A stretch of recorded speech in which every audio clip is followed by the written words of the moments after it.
Sebelum saya mulai, orang Melayu bilang naik mobil patas turun di kampung sawah. Izin bapak ibu ayah bunda, saya duduk di atas, bapak ibu ayah bunda duduk di bawah.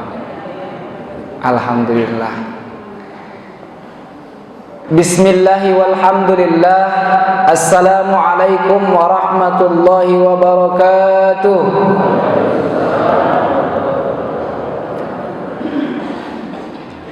Hamdan wa syukran lillah, salatan wa salaman ala rasulillah, sayyidina Muhammad ibn Abdullah wa ala alihi wa sahbihi wa mawalah. Amma ba'du, faqala Allah ta'ala fil Qur'anil Karim, a'udzu billahi minasy syaithanir rajim, bismillahirrahmanirrahim. Ya ayyuhalladzina amanu taqullaha haqqa tuqatih wa la tamutunna illa wa antum muslimun. Wa qala aidan nabiyyuna Muhammad Rasulullah sallallahu alaihi wasallam fil hadis, ittaqillaha haitsu ma kunta wa atbi'is sayyi'atal hasanata tamuha wa khaliqin nasa bi khuluqin hasan. Shadaqallahu azim. Bersyukur kita kepada Allah dalam setiap detik waktu yang terus berputar. Setiap detik waktu hidupan napas yang kita nikmati, itu merupakan nikmat terbesar yang Allah berikan kepada kita yang dalam kondisi sehat. Maka oleh karena itu Bapak Ibu jemaah yang dimuliakan oleh Allah, yang pertama kali mengisi ruang hati ini, ma fi qalbi khairullah. Maka tidak patut hati ini dicampuri dengan sifat duniawi kecuali Allah yang lebih utama. Maka kalimat ikrar, dua kalimat syahadat, tidak hanya terlafaz di bibir, tapi diyakini sepenuhnya dengan hati. Maka insya Allah mudah-mudahan setiap nikmat-nikmat Allah yang Allah berikan kepada kita menjadi keberkahan dalam hidup. Amin ya rabbal alamin. Bapak Ibu jamaah yang dimuliakan oleh Allah, bicara tentang nikmat ini panjang luar biasa luasnya. Namun di sini saya hanya kembali mengingatkan bahwasanya apapun dan bagaimanapun situasi kondisi kita, kadang hidup ini tidak sesuai dengan keinginan kita. Ketahuilah, apa yang terjadi itulah yang terbaik dalam ilmunya Allah. Di dalam buku Magnet Rezeki yang dikarang oleh Ustadz Nasrullah pada tahun 2017, duduk di ta'lim, mendengar nama Ustadz Nasrullah dan buku yang beliau karang berjudul Magnet Rezeki. Penasaran saya ketika itu. Alhamdulillah di tahun 2021 sudah saya punya buku itu. Ternyata konsep bahagia itu sederhana Bapak Ibu. Apa kata beliau? Syukuri apa yang ada pada diri kita dan jangan pernah membandingkan dengan apa yang ada pada orang lain, karena takdir kita tak pernah sama. Kalau begini prinsip, insya Allah tenang kita. Orang punya mobil, alhamdulillah. Orang tambah rumah, alhamdulillah. Orang tambah anak, alhamdulillah. Ibu sudah senyum, jangan sempat tambah istri ya Ustaz. Enggak berani saya. Tak pulang saya nanti. Setiap bertambah nikmat, alhamdulillah, sekalipun nikmat itu bukan kita yang mendapatnya, orang lain. Maka Bapak Ibu, itu juga merupakan bahagian daripada rezeki. Al-Imam Al-Ghazali mengatakan rezeki itu ada dua. Pertama, rezeki sehat, jasad. Sehat kita, lancar ekonomi kita, lancar usaha kita, lancar aktivitas kita, semua yang kita miliki, punya mobil, punya rumah, itu rezeki. Nah, yang kedua, apa lagi Ustaz? Rezeki yang kedua, rezeki batin, ketenangan. kaya pun awak kalau tak tenang, tapi yang diharapkan udah kaya tenang. Belum tentu orang miskin sesusah yang kita bayangkan. Karena ketenangan itu hanya satu kuncinya, asal dekat dengan Allah, insya Allah tenang. Tapi asal jauh dari Allah, banyak pun tak terasa yang banyak tuh. Maka oleh karena itu semakin kita mengaji, semakin baik akhlak kita kepada Allah. Apalagi kita memasuki bulan Rajab, insya Allah masuk bulan Sya'ban, insya Allah sampai usia kita ke bulan suci Ramadan. Amin ya rabbal alamin. Bapak Ibu, ketika memasuki bulan Rajab Nabi mengamalkan ini.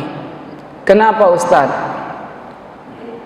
Di dekat rumah saya sudah kesekian kalinya kalam inna lillahi wa inna ilaihi raji'un dari tua masjid. Mendekat bulan suci Ramadan, banyak orang yang wafat. Ketika itu terdengar dari tua masjid, merinding kita, khawatirnya nama kita yang besoknya akan disebut. Maka amalkan doa ini Bapak Ibu, supaya bulan suci Ramadan di tahun ini dapat kita rasakan. Mudah-mudahan bulan suci Ramadan di tahun ini nikmat kita beribadah tanpa ada gangguan penyakit wabah. Amin ya rabbal alamin. Bapak Ibu jamaah yang dimuliakan oleh Allah, nanti bagi yang penasaran dengan buku Magnet Rezeki itu boleh share di YouTube. Ustadz Nasrullah, beliau juga masyhur di YouTube, dan ada ilmu luar biasa, kisah nyata yang beliau ceritakan dalam buku dan beliau ceritakan dalam ceramahnya. Garputala, seorang jamaahnya menelpon Ustadz Nasrullah mengatakan, Ustadz saya mau bunuh diri. Kenapa ibu mau bunuh diri? Tidak ada lagi rasanya kebahagiaan saya Ustadz. Kenapa Bu? Anak saya semata wayang satu-satunya yang diponis dokter saya tidak akan punya anak lagi setelah yang satu ini. Kenapa Bu? Meninggal Ustadz. Kata beliau, sabar ya Bu. Bagaimana kronologi kejadiannya Bu? Saat di pagi hari, anak saya yang masih kecil lagi berjalan, baru-baru bisa berjalan, keluar dari rumah. Ayahnya mengeluarkan mobil dari garasi tanpa dilihat anak di belakang mobil. Saat itu mobil dimundurkan, saya keluar dari depan rumah, saya tengok anak di belakang mobil, saya tahan suami, tak sempat lagi, ditabrak dari belakang. Meninggal Ustadz. Saya tak ada lagi solusi kecuali bunuh diri. Kata Ustadz Nasrullah, Bu, ibu pergi ke kamar mandi, ambil air wudhu, handphone jangan dimatikan. Iya Ustadz. Diikut oleh si ibu. Setelah berwudhu, bagaimana hati ibu? Tenang. Belum Ustadz. Ibu beristighfar kepada Allah. Bagaimana Bu? Sudah tenang? Belum Ustadz. Ibu ambil Al-Quran. Sudah Ustadz. Ibu pegang Al-Quran, buka tanpa harus ibu lihat bab berapa, rukun apa, juz apa yang mau ibu buka. Lihat ibu saja. Seketika ibu itu buka Al-Quran, terhenti sejenak telepon. Setelah itu handphone pun mati. Ustadz Nasrullah bertanya-tanya. Dia berpikir, semoga ibu tersebut dapat hidayah. Jelang beberapa minggu kemudian, ibu tersebut nelpon. Assalamualaikum. Waalaikumsalam. Ustadz, ini saya ibu yang tempo hari yang mau bunuh diri. Oh, nggak jadi bunuh dirinya Bu. Canda Ustadz Nasrullah. Tidak Pak Ustadz. Kenapa Bu? Ketika Pak Ustadz mengarahkan saya pada Al-Quran, seketika itu saya buka ayat suci Al-Quran, bertambah iman saya. Ketika saya lihat ayat bahwasanya tidak ada yang kuasa kecuali Allah, semua atas kehendak Allah. Saat ini kondisi saya kembali hamil Pak Ustadz. Itulah di dalam buku Magnet Rezeki kisah nyata Ustadz Nasrullah. Maka Bapak Ibu jamaah yang dimuliakan oleh Allah, syukuri saja atas nikmat Allah. Karena kita duduk di masjid hari ini, ada impian sebahagian orang yang hari ini di rumah sakit pengen sholat bersama kita. Maka oleh karena itu, di pagi hari ini Bapak Ibu, seyogyanya Ustadz Hasbi Al-Mawardi, oleh karena beliau agak ada halangan sedikit, dia manahkan kepada saya. Mudah-mudahan apa yang saya sampaikan dapat menambah ilmu pengetahuan Bapak Ibu, menambah catatan buku insya Allah jadi kado pulang. dan dapat diamalkan. Tidak lari dari ayat yang saya bacakan. Memang ayat ini sederhana tetapi mengandung makna yang luar biasa. Apa itu Ustaz? Ya ayyuhalladzina amanu taqullaha haqqa tuqatih wa la tamutunna illa wa antum muslimun. Kata wa la tamutunna illa wa antum muslimun, ternyata Islam itu, beriman itu tidak hanya sebatas kita hidup. Sampai kapan Ustaz? Sampai nanti ketika kita dihisab di dalam kubur. Sampai kapan Ustaz? Sampai kelak kita berharap dengan rahmat Allah masuk ke dalam syurga dan bertemu dengan Allah Subhanahu wa taala. Bahkan Bapak Ibu, di dalam buku Ustadz Hasbi Al-Mawardi yang berjudul Fikih Jenazah, pada lembaran yang keempat beliau menukil perkataan dari kitab Nasail Ibad. Beliau katakan, man dakhala al-qabra bila zadin faka'annama raqibal bahra bila safinatin. Barang siapa masuk ke dalam kubur tanpa membawa bekal iman, faka'annama raqibal bahra bila safinatin, maka dia masuk seperti mengarungi samudra yang luas tanpa kapal. Alamat orang tersebut akan tenggelam. Maka oleh karena itu Bapak Ibu, pantaslah Rasul katakan, jaddidu imanakum, tingkatkan iman kalian. Bagaimana cara meningkatkan iman ya Rasulullah? Rasul menjawab, aksiru min qawli la ilaha illallah. Banyak-banyak kita mengingat Allah. Maka Bapak Ibu jemaah yang dimuliakan oleh Allah, untuk menyongsong husnul khotimah ini ada beberapa oret-oretan yang saya buat. Di sini saya buat ada 6. Mungkin yang saya sampaikan cuma 4 saja. Nanti takutnya sampai ke zuhur pula kita kalau sampai 6. Ibu pun dah geser kiri geser kanan, menghindari daripada itu sikit saja. Yang penting poin-poin yang saya sampaikan dapat menjadi catatan dan amal ibadah kita, dan menjadi ladang amal ibadah saya pula. Amin ya rabbal alamin. Nah Bapak Ibu, teringat tadi, saya sudah berkeluarga, alhamdulillah. Sudah menikah, anak sudah 2. Insya Allah doakan ini yang mau ketiga. Banyak ya Ustadz masih muda, banyak. Saya awalnya tidak ingin banyak, tapi terinspirasi ketika mengisi tausiah santunan anak yatim yang pemilik toko beras di Helvetia di Jalan Karya. Beliau katakan, ketika saya duduk berjumpa dengan bapak yang tua, Ustadz, ya sehat Ustadz, sehat alhamdulillah. Berapa anak Ustadz? Saya katakan, alhamdulillah baru 2 Pak. Bapak udah berapa? Anak saya 10 Pak Ustadz. Terkejut saya nengok bapak tuh. Sehat pula bapak nih. Sekarang alhamdulillah ada yang jadi kontraktor, ada yang jadi ini, ada yang jadi ini. Saat ini Ustadz saya cuma di rumah, nggak dikasih anak saya kerja. Dahsyatnya Bapak Ibu, ada anaknya yang kontraktor, bagian membangun rumah komplek-komplek seperti itu. Ketika itu rumah beliau papan, gubuk, mau dibangun anak tersebut. Si anak tadi mengantar satu persatu bahan rumah, semen diantar. Begitu semen diantar, ayahnya tak di rumah. Begitu sore ayah di rumah, ditanya sama istri, ini Bu semen dari mana? Keramik dari mana? Tadi si Fulan mengatakan anaknya yang mengantarkan semen dan keramik. Oh iya. Besoknya anaknya datang ditanya, ini sama semen sama keramik dari mana? Proyek sudah selesai ayah. Jadi ini sisa-sisa proyek, bisa kita bangunkan untuk rumah ayah. Apa kata beliau? Biar rumahku gubuk seperti ini, kau bawa ini pulang. Ini bukan hak kau, kembalikan kembali kepada yang lain.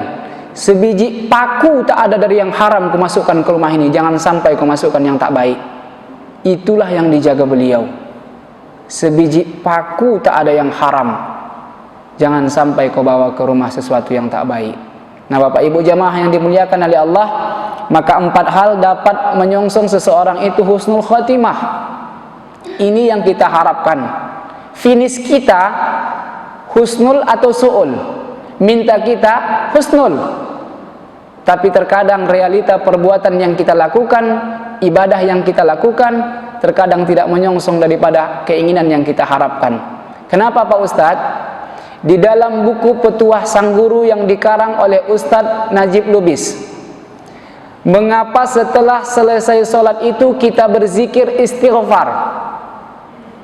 Ternyata beliau katakan, Bapak Ibu, bisa jadi menukil perkataan ulama, bisa jadi ibadah sholat yang kita tunaikan belum layak diterima oleh Allah. Kenapa begitu Pak Ustadz?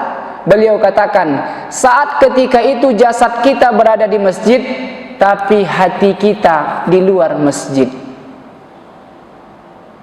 Mungkin kita sebagian sudah merasakan, kita sholat, tapi pikiran kita di luar daripada masjid.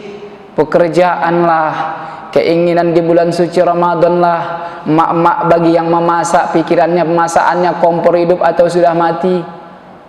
Artinya ketika kita sholat masih terus masuk lagi yang duniawi.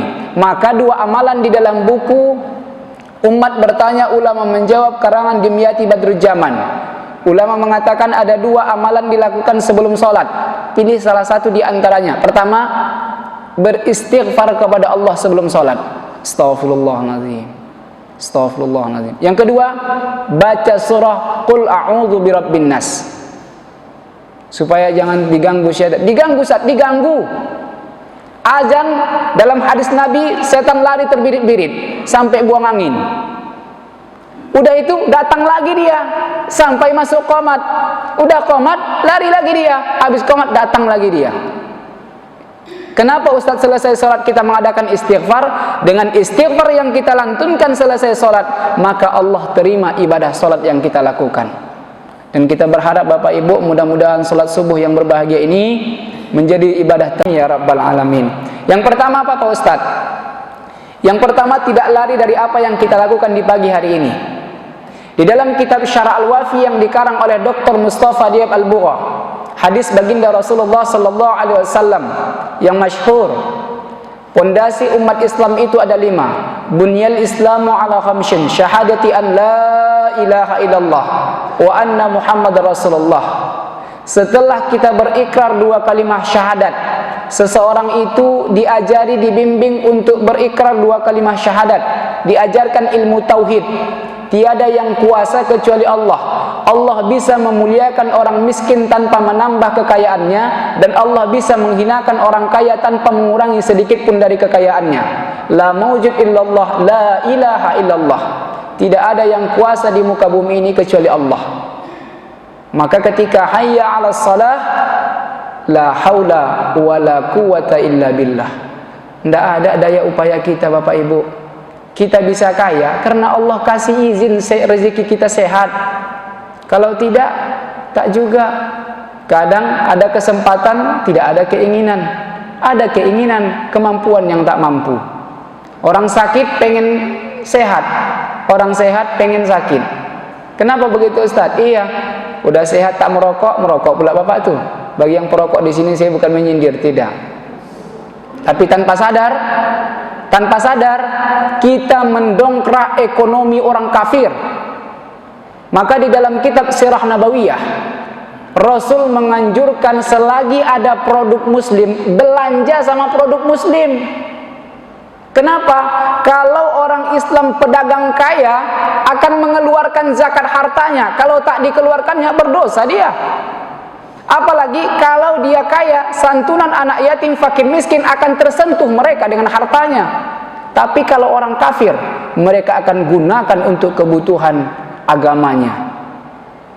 Maka Bapak Ibu jamaah yang dimuliakan oleh Allah, kita berharap di tahun depan tidak ada lagi tabung-tabung masjid meminta dana untuk masjid.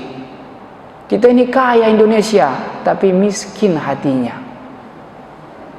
Kalau Indonesia ini sejahtera hatinya, tidak ada tabung-tabung di pinggir jalan itu. Makanya kadang mudah-mudahan kita berharap tahun depan tidak ada lagi tabung-tabung itu. Malu kita terkadang. Saya mengajar bersama juga orang-orang non-muslim. Beliau katakan, saya bangga dengan orang Islam Pak Ustadz. Kenapa? Beliau orang Kristen Bapak Ibu. sanggup mereka 5 waktu itu hadir ke masjid. Saya saja Pak Ustadz sekali seminggu, kadang malas saya datang. Saya dalam hati saya Bapak Ibu, mudah-mudahan beliau dapat hidayah ditengoknya yang eloknya. Pernah juga saya jumpa orang non-muslim, Pak Ustadz, kok banyak kali tabung-tabung minta di tengah jalan itu? Kenapa tak dia apa saja? Sebenarnya Pak, itu tidak dianjurkan. Tapi kadang kita ini, kalau tak begitu caranya, tak mau keluar duitnya, aku bilang. Oh iya juga pula katanya. Nah Bapak Ibu jamaah yang dimuliakan oleh Allah Subhanahu wa taala, setelah kalimat ikrar syahadat, apa itu Ustaz? Kenal kita dengan Allah, yakin kita dengan kekuasaan Allah, baru kita katakan Allahu Akbar, yang merupakan rukun daripada salat. Apa itu Ustaz yang kedua? Aqimus shalah, dirikan salat. Maka anak yang usia 7 tahun kata Nabi disuruh salat, 10 tahun disuruh salat. Kenapa diwajibkan 10 tahun Ustaz, kalau tak mau salat diusir? Karena usia 10 tahun sudah mulai belajar salat. Maka ada istilah pendidikan TK, dikenalkan dulu anak-anak dengan kajian ilmu. 10 tahun sudah mulai paham dia Ustaz. Nah ketika sudah paham ada ilmunya, baru dia beramal. Maka ulama katakan berilmu tak beramal la tufiduhu illa bil amal, tak bermanfaat ilmunya. Beramal tak berilmu, tidak diterima amal ibadahnya, ditolak amal ibadahnya. Nah Bapak Ibu jamaah yang dimuliakan oleh Allah, yang kedua apa Ustaz? Aqimus shalah, dirikan salat. Perkara mendirikan salat ini kita dianjurkan Nabi di dalam kitab Mishkatul Masabih, hadis-hadis yang masyhur rata-rata untuk menyarankan bagi kaum laki-laki untuk sholat ke masjid. Hadis yang masyhur baginda Nabi Muhammad Rasulullah sallallahu alaihi wasallam, "Salatul jama'ati min fajri bi sab'ina darajat." Orang yang melaksanakan sholat berjamaah ke masjid, fadilahnya, keutamaannya 27 derajat. Kenapa begitu Ustaz? Iya, kalau kita sholat di masjid, khusyuk itu agak dapat, walaupun terkadang agak goyang juga. Sering disampaikan Ustaz Abdul Somad, ada juga kadang orang sholat di masjid itu sempat membaca wadimor merek kain wa itu lagi. Habis dibacanya pula bacaan di dinding-dinding nih. Tapi setidaknya itu mendapat kehusyukan dari sekian persen ketimbang sholat di rumah. Kalau sholat di rumah, ayat yang biasa kita pakai ayat yang paling ikhlas. Qul huwallahu ahad, Allahus samad. Apalagi yang kedua, syukur-syukur tak membaca ayat itu, ibu itu lagi siap memasak, berbunyi pula kucing di dapur. Ngeong. Terpikir ibu itu ikan gulai yang ada di sangi. Hilang lagi khusyuknya. Nah, Bapak Ibu, dianjurkan bagi kaum laki-laki itu ke masjid. Apalagi itu, ketika dia sholat ke masjid, setiap langkah kaki yang dilangkahkan menuju masjid, Allah tambah fadilah pahalanya, dan Allah gugurkan setiap langkah kiri, gugurkan dosa-dosanya. Kita ini dosa miliaran. Ada 4 yang selalu dilupakan manusia. Pertama, manusia itu selalu lupa bahwasanya mereka Allah perintahkan untuk ibadah. Wa ma khalaqtul jinna wal insa illa liya'budun. Ibadah itu tidak hanya salat. Menafkahi anak istri itu ibadah. Apalagi diniatkan. Begitu kita keluar ke rumah, ya Allah, aku menjemput rezeki. Bahasanya Ustaz Nasrullah selalu katakan, menjemput rezeki, jangan mencari rezeki. Kalau menjemput sudah ada alamatnya, tinggal menjemput.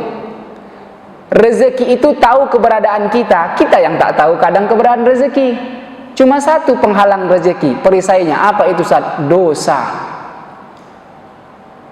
Kalau laki-laki menurut ahli psikologi, dosa yang paling banyak pada matanya. Senang nengok istri orang, susah nengok bininya sendiri. Maka di dalam kitab Adabul fil Islam dianjurkan bagi kaum perempuan itu tetap cantik.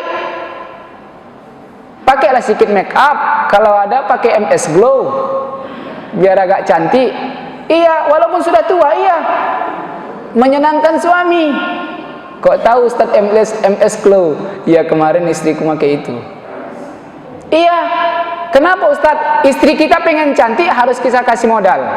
Maka Bapak Ibu jemaah yang dimuliakan Allah, walaupun kita sudah tua, tetap cantik, pakai bodak tuh. Korang Tanjung Balai kalau tak ada makeup yang mahal, bodak pipa tuh kau boleh dek, yang penting putih mukamu.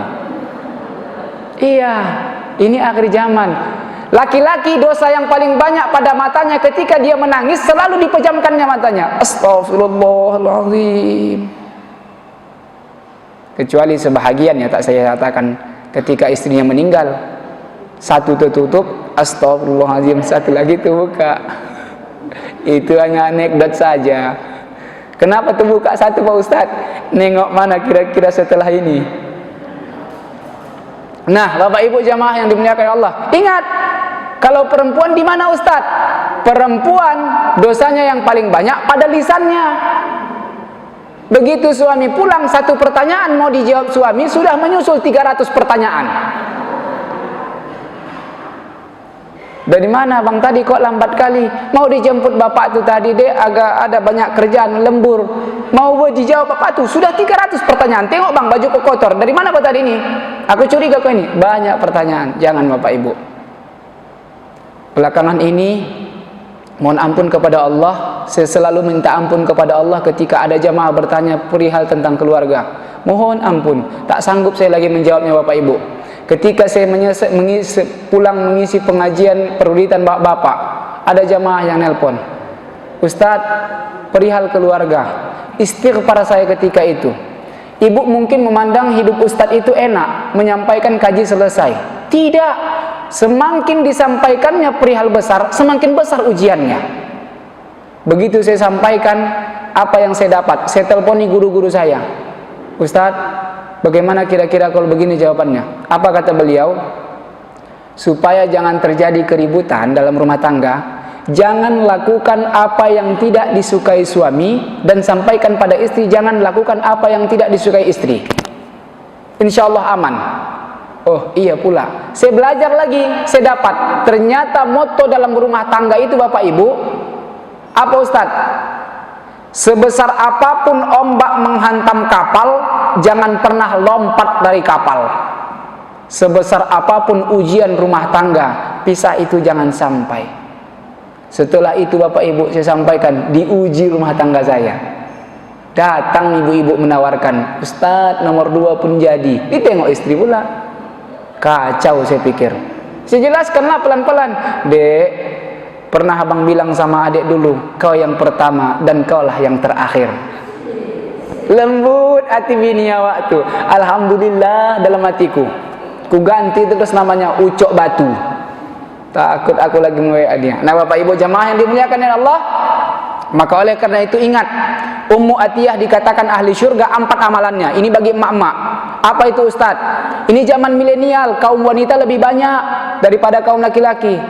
Pertama, Ummu Atiyah dikatakan ahli syurga. Setiap suamiku pulang dari kerja ya Rasulullah, ku ambil 1 baskom air, ku ambil handuk kecil, bukan dimandikan lakinya.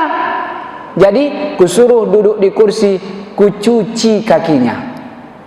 Ku tanya sama bunda, ada yang di sini sudah pernah nyuci kaki suami? Ditengok bapak tibuk tu kan, pulang dari sini nanti cuci. Itu baru top. Memang mengaji lah ibu tu. Mengapai malu nyuci kaki suami? Kecuali laki tetangga kita cuci. Ini kaki suami kita. Asal suami kita ridho terhadap istrinya, insya Allah dirindukan syurga. Bahkan saya baca dalam hadis yang sahih Bapak Ibu, selama seorang suami murka terhadap istrinya, misal contoh, setiap subuh dibanguni sama suami, dek sholat, adik tak sholat, abang berdosa. Iya bentar lagi bang, masuk jam 6. Dek sholat, pulang dari masjid bapak tu dah sholat adik. Iya bentar lagi lah bang, capek kali. Sampai habis waktu subuh tak sholat juga. Berkali-kali marah suami. Selama suami itu marah, selama pula itu pula kata Nabi, ibadah sholat wajib yang dia tunaikan tidak diterima oleh Allah. Jangan macam-macam sama suami. Ustaz enak lah tentang laki-laki. Tidak, itu porsi ibu-ibu. Pertama, pulang dari sini cuci kaki suami. Lakukan, tak beratnya itu. Sebelum saya sampaikan sama ibu-ibu, sudah saya sampaikan sama bini saya. Begitu siap lagi menggosok, saya ceritakan hal itu.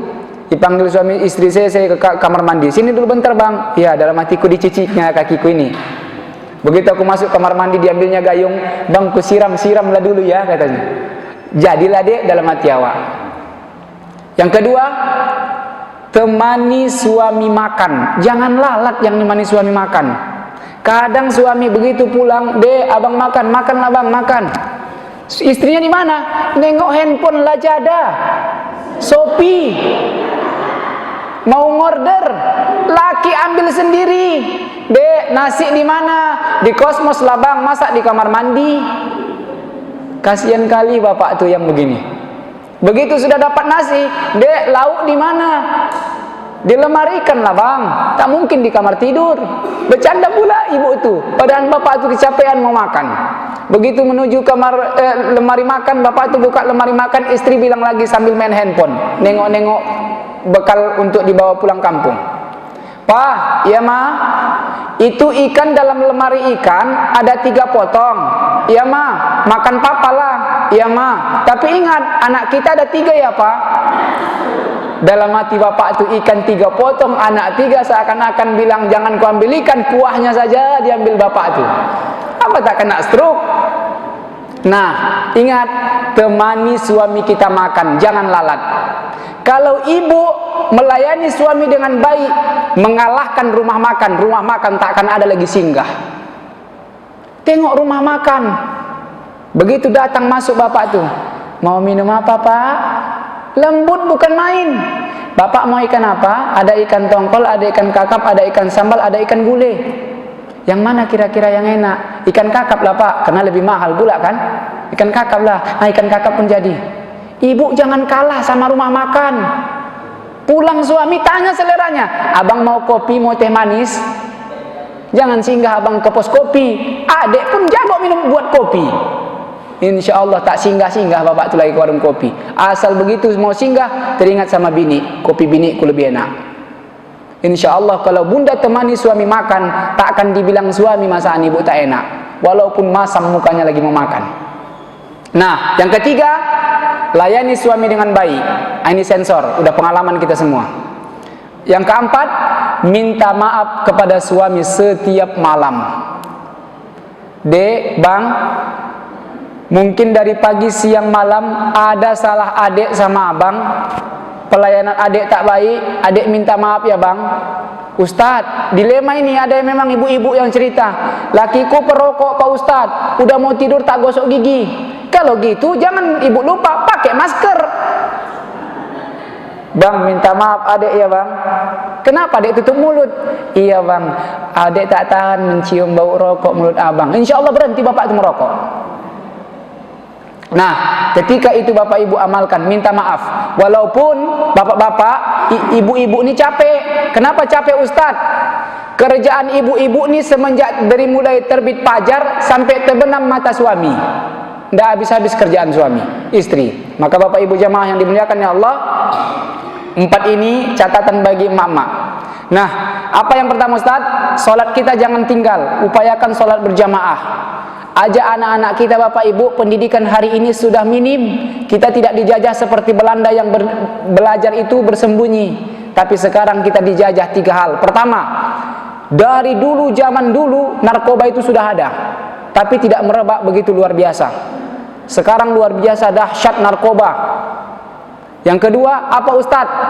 Teknologi dimasukkan, handphone. Sebahagian orang tua mengontrol anaknya supaya tidak main handphone, tapi mereka belum berhasil. Digunakan dengan cara yang ketiga. Apa ustadz? Pendidikan digunakan dengan teknologi. 1 jam anak belajar, sekian jam anak lebih lama bermain handphone. Maka tugas orang tua bertambah, kontrol anak kita main handphone. Hampir rata-rata sulit anak sekarang terhindar dari handphone. Tapi ingat, tanggung jawab orang tua. Tengok siapa kawannya berteman, tanggung jawab orang tua. Link apa yang dibukanya. Saya bapak ibu 2 tahun sekolah mengajar pendidikan, berhenti saya, tak sanggup saya. Sendiri saya guru agama. Kenapa Pak Ustadz? Mohon maaf bapak ibu, pengalaman saya pribadi. Saya interogasi satu persatu siswa yang saya ajar. Na'udzubillahi min zalik. Luar biasa pengaruh handphone ini. Dulu waktu seminar sama Kominfo kita sampaikan supaya link-link yang bersumber dari orang kafir yang sifatnya merusak mindset anak-anak remaja dihapus. Sekarang sudah dibuka balik. Tetap nampak itu link-link yang buruk. Si anak asal nampak timbul penasaran. Sampai anak yang baik kita tahu Bapak Ibu.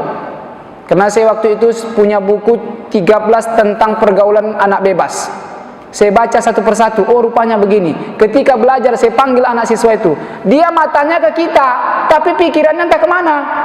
Ternyata itu salah satu faktor daripada onani. Saya panggil. Sudah saya panggil, saya tanya, sudah saya panggil orang tuanya. Orang tuanya bilang apa? Pak, anak saya tak ada keluar kecuali sore. Malam saya kontrol tak saya keluar. Kalaupun keluar sama-sama kami keluarga. Ternyata Bapak Ibu apa yang terjadi? Anak tersebut sebelum main bola sore hari nonton sama kawan-kawannya. Pulang baru masuk kamar mandi. Itulah rusaknya kita teknologi. Maka tugas kita hari ini jaga anak kita dari pergaulan bebas. Baca karakter dia. Bagaimana ayah lebih dekat harus sama anak. Tidak hanya ngasih uang, ngasih duit, ngasih paket. Tidak. Tak cukup sekarang begitu Bapak Ibu. Nah, yang pertama suruh anak kita sholat. Sholat kita. Nah, yang kedua apa Pak Ustadz? Ini sudah memang dianjurkan dalam Al-Quran sejak dari dahulu kala. Di surah Al-Isra ayat 23 dan 24. Apa itu Ustaz? Berbakti kepada orang tua. Bapak Ibu, tidak berkah hidup seorang anak apabila dia tidak berbakti kepada kedua orang tua. Bahkan menurut analisa saya, sumber rezeki yang terbesar ada dari orang tua. Ketika orang tua kita masih dalam tanggungannya, dia mengasihkan langsung rezeki itu. Ini uang jajanmu ya nak, ini makanmu nak, ini minummu nak. Tapi apakah ketika orang tua sudah tua rezeki itu tidak kita dapat dari orang tua? Salah, kita tetap dapat. Dulu orang tua kita langsung memberikannya melalui tangan orang tua. Setiap hari dia minta, ya Allah lancarkan rezeki anakku, ya Allah sehatkan cucu-cucuku. Sampai doa ke langit diturunkan balik ke bumi, sehat lancar rezeki kita. Maka istri yang soleha ketika suami gajian jangan ambil dulu uang semuanya. Bilang sama suami kita, udah ada abang kasih sama ibu abang, paten bini begini bang, cincin adek udah 5, semua jari jemaria adek pakai cincin, mak abang udah ada cincinnya, paten bini begini. Ini mau lebaran, belikan mak kita mukena. Dek, bang, adik tengok tadi di Lazada, ini ada mukena harganya 1.500.000. Dek, kemarin kan adik baru beli mukena. Bukan untuk adik bang, untuk mama abang. Paten bini begini. Ingatkan Bapak Ibu, anak laki-laki bertanggung jawab kepada orang tuanya ketika sudah menikah sekalipun. Tapi kalau istri sudah menikah, anak perempuan sudah menikah, surganya berpindah kepada orang tuanya. Ketika istri taat pada suaminya, Allah janjikan surga buat orang tua istri tersebut. Tapi ketika dia tidak taat pada suaminya, mencium surga pun dia tidak. Nah, yang ketiga apa Pak Ustaz? Biasakan baca Quran setiap hari. Berinteraksi dengan Al-Quran, melatih lisan untuk berkata baik, melatih mata untuk melihat yang halal. Apalagi Ustaz? Melatih karakter diri insya Allah menjadi orang baik. Amalkan baca surah Al-Muluk setiap hari, kalau bisa sebelum tidur. Amalkan baca surah Al-Waqiah. Bagi emak-emak rajin sholat duha kalau tak halangan. Suami berangkat kerja, antar dia dengan sholat duha. Nah Bapak Ibu, apalagi Ustaz, kalau ingin dicintai makhluk langit dan bumi, sering-sering baca surah Ar-Rahman. Kalau hati merasa gelisah karena ada sesuatu hal, maka ambillah wudu, baca surah Yasin. Insya Allah hati kita adem. Baca surah Al-Muluk, baca surah Al-Waqiah, Ar-Rahman, Yasin. Pilihlah salah satu. Tak sanggup semuanya jangan ditinggalkan, satu saja diambil. Apalagi Pak Ustaz? Sedekah di setiap hari. Saya mendapati hadis, saya baca dalam sebuah kitab, Rasul itu pernah bersumpah Bapak Ibu, bahwasanya orang yang bersedekah tidak akan pernah miskin hidupnya. Karena orang yang bersedekah sudah pasti kaya, orang kaya belum tentu bersedekah. Nah, orang yang bersedekah sudah pasti kaya. Nah, oleh karena itu Bapak Ibu, apalagi pagi-pagi hari. Pagi hari itu kalau mak-mak tak ke masjid, masukkan ke kotak infak, buat tulis di situ, anak yatim. Saya sudah menjumpai orang yang nyata Bapak Ibu, beliau usahanya mulai kecil, ditulisnya di sebuah tabung zakat harta. Waktu itu belum berhak sekali mengeluarkan zakat, bahkan berhak menerima zakat, tapi beliau tulis zakat harta. Orangnya masih hidup. Kemarin saya ke rumah ditraktir makan duren, makan ikan bakar, enak memang. Karena musim durian sekarang. Saya katakan, kenapa bang buat begitu? Dari situlah saya belajar Ustadz, dari mulai 500 perak saya masukkan setiap hari ke dalam tabung itu zakat harta. Sampai detik ini Bapak Ibu, setiap hari 50.000 dimasukkannya untuk zakat hartanya. Udah punya mobil, rumah bertingkat, kereta ada, istri ada, anak ada. Pak Ustadz, ini bisa juga Pak Ustadz amalkan. Betul juga saya pikir. Memancing kaya itu banyak-banyak caranya. Salah satu diantaranya seperti itu. Mulai 500 perak dulu, rezekinya, dibuatnya zakat harta. Di dalam kitab Tazkirah Imam Samsuddin Al-Qurtubi, nanti kata Nabi akhir zaman itu, orang-orang malas bayar zakat harta karena merasa rugi. Nah, ini yang kelima, keempat, sedekah. Yang terakhir sebagai penutup, apa Ustadz? Saya minta sama ibu, Bapak Ibu, khususnya kita yang hari ini di rumah Allah, kalau lagi tertimpa hal yang demikian, banyak bertaubat kepada Allah. Apa itu Ustaz? Hindari harta yang haram dalam rumah kita. Jangan bawa harta yang riba ke dalam perut anak bini, tidak berkah. Kita doa wa walidin salihin yad'ulah, kita minta sama Allah, Rabbi srani, ya Allah Tuhanku, Rabbi habli minas salihin, jadikan anakku anak yang soleh. Tapi kita masukkan racun ke dalam perut, perkara riba. Ibu yang pakai kartu kredit, jangan lagi dipakai. Ibu yang pernah minjam mekar, jangan minjam mekar lagi. Apalagi yang pernah minjam bank konvensional, bertaubat kepada Allah. Kenapa Allah angkat satu persatu berkah di dunia ini? Karena itu tadi, yang kita makan, wa mat'amu haramun, wa malbasu haramun, fa'anna yustajabu lahu. Bahkan doa kita tidak dikabulkan oleh Allah selagi kita memasukkan sesuatu yang haram ke dalam tubuh. Maka hindari perkara yang haram. Kalau yang terlibat dengan kredit konvensional, minta ampun sama Allah, dilunaskan Allah hutang kita, maka habis itu jangan pernah minjam lagi. Berkahnya luar biasa. Banyak jamaah yang menyaksikan ini Bapak Ibu, yang sudah mengamalkan.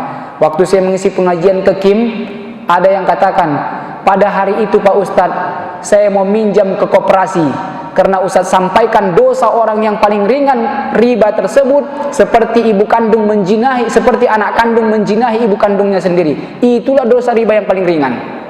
Merinding saya Pak Ustadz, tak jadi saya pinjam ke koperasi. Terus bagaimana cara melunasi utang abang? Dikasih Allah rezeki dari jalan yang lain, lunas utang saya tanpa harus minjam ke koperasi. Itulah bang kalau yakin sama Allah. Nah Bapak Ibu, pesan saya cuma satu, niatkan dalam hati, jangan sampai kita membawa perkara harta yang haram, apalagi kita masukkan ke perut anak bini, karena itu dapat menjadi bumerang kepada kita. Maka hal yang terpenting, jauhi perkara riba, jauhkan harta yang haram. Menipu, jangan ambil uangnya bawa ke rumah. Hasil judi, jangan lagi. Saya pikir zaman dulu yang ada togel, sekarang di warung kopi pun ada togel. Maka yang ngambil togel, kena nomornya, jangan bawa ke rumah, apalagi traktir. Kata Nabi, orang yang bersedekah dengan harta yang haram seperti orang yang sholat tapi tidak berwudu, tidak diterima Allah sholatnya. Nah Bapak Ibu jamaah yang dimuliakan oleh Allah, mungkin ini pembuka dari saya. 5 perkara, tadi saya katakan 4, saya tambahi 5 supaya ada bekal. Ku tengok mak-mak ada catatan. Yang pertama, istiqomah tentang ibadah sholat. Bagaimanapun situasi kondisi kita, kita tetap butuh dengan Allah. Interaksi yang paling dekat dengan Allah ketika kita sedang sujud, maka lama-lama kita bersujud kepada Allah. Yang kedua, jangan kita mengira orang tua itu tidak sumber rezeki. Itulah sumber rezeki kita. Lagi hidup emak kita, muliakan mereka, bahagiakan mereka, sayangi mereka. Tak bisa ngasih uang telepon tiap hari, bahagiakan mereka. Jangan pernah bicara duka dan susah sama orang tua, walaupun ketika itu kita dalam kondisi susah. bahagiakan dia walaupun kondisi pikiran kita tak tenang. Yang ketiga Pak Ustaz, baca Quran. Interaksi dengan Quran melatih mata, lisan, akhlak kita untuk menjadi baik. Yang keempat, amalkan sedekah, sebab sedekah itu dapat menolak bala. Yang kelima, hindari sesuatu yang haram dari rumah kita, karena itu tidak Allah ridhoi dalam hidup kita. Mungkin ini saja yang harus saya sampaikan. Kalau ada mau bertanya, tanyalah. Kalau tak ada pun alhamdulillah.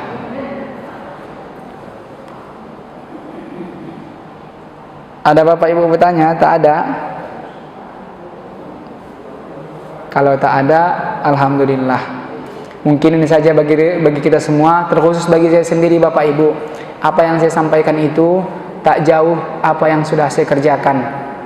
Sebulan saya buka ini tahadus binikmah. Sebulan saya baca surah Al-Waqiah sesudah subuh, baru saya berani menceramahkannya. Kenapa? Akan diuji Allah itu. Maka oleh karena itu Bapak Ibu, amalkan satu surah setiap hari kita amalkan. Kalau bisa baca surah Al-Muluk, Allah berikan keberkahan dalam hidup kita. Nah, mungkin ini saja yang harus saya sampaikan. Kalau ada jarum yang patah, jangan disimpan dalam celana. Kalau ada kata-kata yang salah, tolong jangan cerita kemana-mana. Walaupun ilmunya tak seperti Ustadz Hasbi, tapi apa yang saya sampaikan mudah-mudahan dapat bermanfaat. Titip salam Ustadz Hasbi kepada Bapak Ibu. Mudah-mudahan insyaallah bulan depan beliau dapat bertemu dan mengisi di sini. Amin ya rabbal alamin. Sebelum kita tutup, mari kita berdoa. Semoga doa kita pagi hari ini dikabulkan oleh Allah Subhanahu wa taala. Astagfirullahaladzim. Astagfirullahaladzim. Na'udzubillahi minasyaitonirrajim. Bismillahirrahmanirrahim. Alhamdulillahi rabbil alamin, wassalatu wassalamu ala asyrafil anbiya'i wal mursalin wa ala alihi wa sahbihi ajma'in.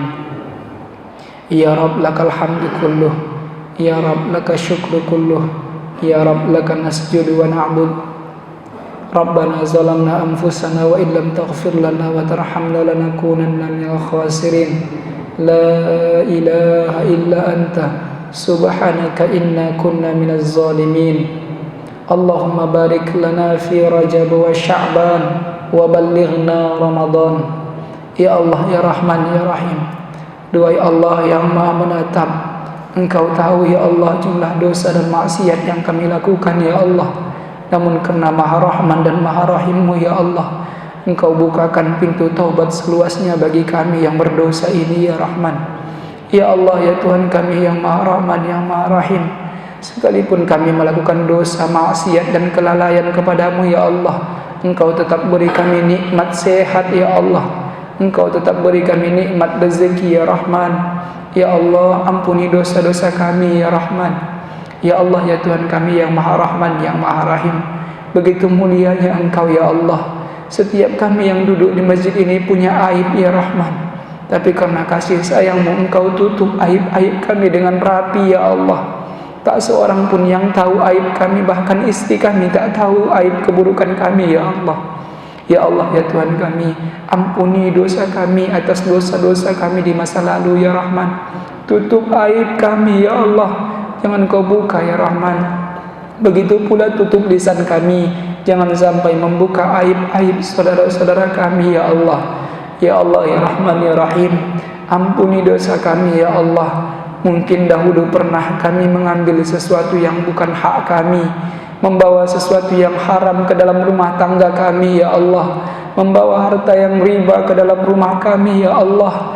Kami hanya berpikir dunia, kami lupa akan keberkahan hidup ya Allah. Ya Allah, ya Tuhan kami, ampuni dosa kami ya Allah. Bersihkan kami dari harta yang haram ya Rahman. Sekiranya ya Allah ada harta haram hari ini di rumah kami, ambil ya Allah, ambil dengan cara-Mu ya Rahman. Kami tidak ingin dihisab di alam kubur karena harta-harta yang haram ya Allah. Ya Allah, ya Tuhan kami ingin tetap dekat dengan-Mu dan istiqomah salat ke masjid. Istiqomahkan kami ya Allah, agar sampai akhir hayat kami tetap mengucapkan kalimat la ilaha illallah. Ya Allah, ya Tuhan kami memiliki anak yang merupakan Engkau amanahi ya Allah. Jadikan anak kami anak yang saleh dan saleha ya Rahman, yang saat ketika jenazah kami terbujur kaku, yang ketika detak jantung kami sudah mau berakhir, mereka akan ajarkan kami kalam la ilaha illallah. Mereka akan bimbing kami saat itu ya Allah. saat masa qorqoroh ya Rahman, mereka akan ucapkan ayah, ibu, la ilaha illallah. Ya Allah, ya Tuhan kami yang Maha Rahman, saat jenazah kami sudah terbujur kaku ya Allah, kami berharap dan berkeinginan anak kami yang akan menyelesaikan fardu kifayah kami ya Rahman, anak kami yang akan menyamudi tubuh kami ya Allah, anak kami yang akan menggosok tubuh kami ya Allah, anak kami yang akan mewudukkan kami ya Rahman. Ya Allah, kami tidak ingin tubuh kami disentuh orang lain ya Allah. Jadikan anak kami anak yang soleh ya Rahman, mereka yang akan memakaikan pakaian kepada kami ya Allah, memakaikan kain kafan kepada tubuh kami ya Rahman. Mereka pula yang akan menjadi imam atas jenazah kami ya Allah. Kami berharap ketika kami masuk ke alam kubur, doa mereka senantiasa mengiringi kami ya Allah, yang hidup dalam keadaan sendiri ya Rahman, gelap gulita yang tak ada bawa apa-apa melainkan amal ibadah ya Allah. Ya Allah, ya Tuhan kami, betapa sempitnya kuburan itu yang kami lihat ya Allah. Namun wafatkan kami nanti dalam keadaan beriman dan lapangkan kubur kami ya Allah. Ya Allah, ya Tuhan kami yang Maha Rahman, yang Maha Rahim. Semua kami punya orang tua ya Allah, yang pernah kami tumpangi rahimnya 9 bulan 10 hari lamanya ya Allah. Koyak kulitnya ya Allah, tumpah darahnya ya Rahman. Demi untuk melahirkan kami ya Allah, izinkan kami untuk berbakti kepada ayah emak kami ya Allah. Titipkan kami rezeki agar senantiasa memberi kepada mereka ya Rahman. Titipkan lisan yang baik agar senantiasa membahagiakannya ya Allah. Jangan sampai lisan ini menyakiti perasaannya ya Rahman. Ya Allah, bagi orang tua kami yang sudah Engkau panggil kehadiran-Mu, lapangkan kuburnya, terangi kuburannya dengan pancaran cahaya surga-Mu. Jadikan kuburannya sebagaimana Engkau jadikan teman-teman syurga ya Allah. Mudahkan hisabnya di alam kubur ya Rahman. Masukkan kelak ia ke dalam syurga-Mu ya Allah. Ya Allah, ya Tuhan kami yang Maha menatap, Engkau tahu apa dalam hati kami, Engkau tahu apa dalam pikiran kami ya Allah. Sekiranya ada di antara kami yang hari ini hidupnya dililit hutang piutang, kredit, riba, ya Allah, kami munajat dengan doa yang penuh pengharapan yang tinggi ya Allah.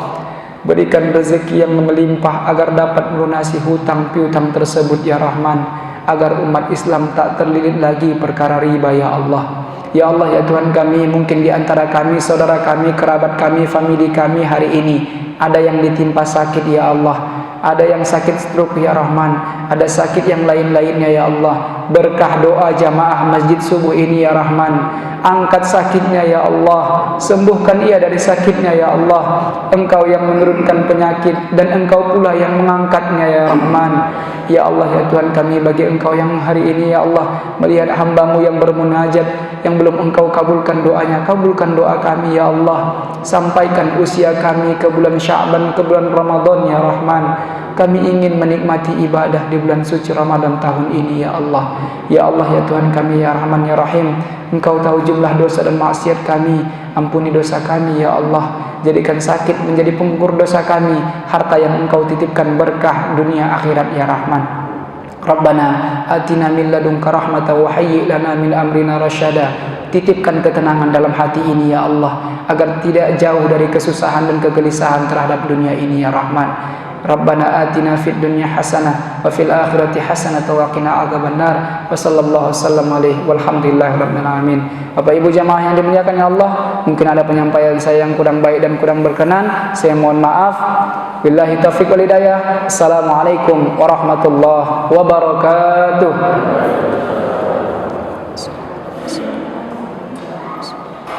Terima kasih.